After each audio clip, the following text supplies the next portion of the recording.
உங்கள் favourite TV ஷோக்களை இனி miss பண்ண தேவையில்லை. ZEE5 இல் முற்றிலும் இலவசமாக காணுங்கள், இங்கேயும் எப்பொழுதும்.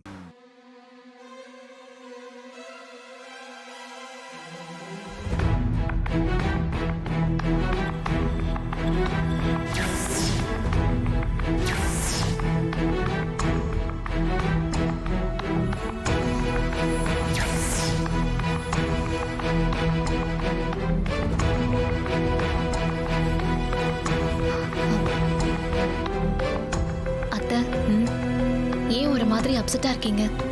ஏதாவது பிரச்சனையா? இல்ல தீபா, இந்த தாலியை பாக்குறப்பெல்லாம் எனக்கு பழைய ஞாபகம் எல்லாம் மனசுல வந்து போகுது. ஏன், என்னத்த சொல்றீங்க? ஆனந்த் வீட்டுக்கு மூத்த பிள்ளை. அவனோட கல்யாணம் வீட்டுல நடக்கிற கல்யாணங்கிறதால எல்லாமே விமர்சையா சிறப்பா செய்யணும்னு ஆசைப்பட்டோம்.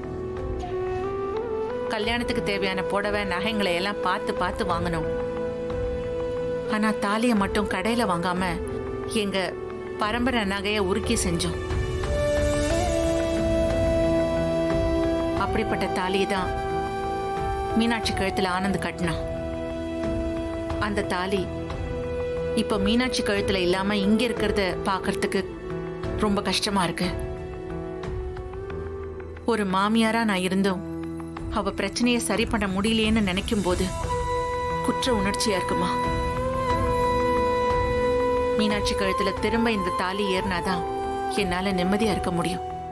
கவலைப்படாதீங்க அத்தை, உங்க பிரச்சனையை நான் தீர்த்து வைக்கிறேன். கூடிய சீக்கிரமே மீனாட்சி அக்காவை கெஸ்ட் ஹவுஸ்ல இருந்து இங்கே கூட்டிட்டு வருவேன். அதே நேரம் அந்த ரியாவை இந்த வீட்டை விட்டு துரத்தி ஆனந்த் மாமா கையாலேயே மீனாட்சி அக்கா கழுத்துல தாலியை கட்ட வைப்பேன். நீ சொல்றதெல்லாம் நடந்தா ரொம்ப சந்தோஷம் தீபா. ஆனா அதுக்கான சூழ்நிலை இப்ப இருக்கிற மாதிரி தெரியலையே. எல்லாம் கண்டிப்பா நடக்கும் அத்தை, நீங்க தைரியமா இருங்க. மீனாட்சி அக்கா கிட்ட இப்ப இந்த தாலி எடுத்து நீ கட்டிக்கன்னு சொன்னா கூட அவங்க கட்டிப்பாங்க. அவ்வளோ மரியாதை வச்சிருக்காங்க உங்க மேல. ஆனா அது முறையில்ல அத்தை. ஆனந்த் மாமாவே தப்ப உணர்ந்து மீனாட்சி அக்கா கழுத்துல தாலியை கட்டினாதான் அவங்களுக்கு கௌரவமா இருக்கும்.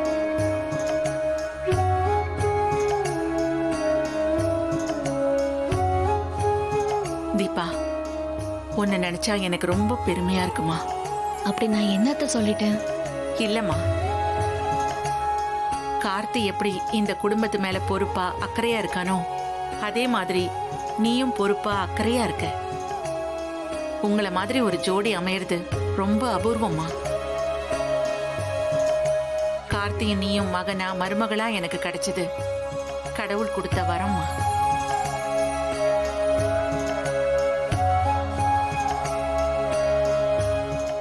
ZEE5 ஆப்பை டவுன்லோட் செய்து அனைத்து எபிசோடுகளையும் இலவசமாக பாருங்க.